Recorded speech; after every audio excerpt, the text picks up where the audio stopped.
إذ باهي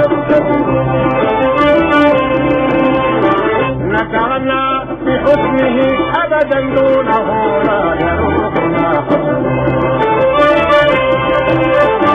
حيث كنا حدث بنا ذكر ملؤها الشوق كلنا نتمنى جماله لنرى هل لتطيح عيشه غير هذه الدماء نبذلها كابتلاء حين يمتحن بسخاء بجرعة بقوى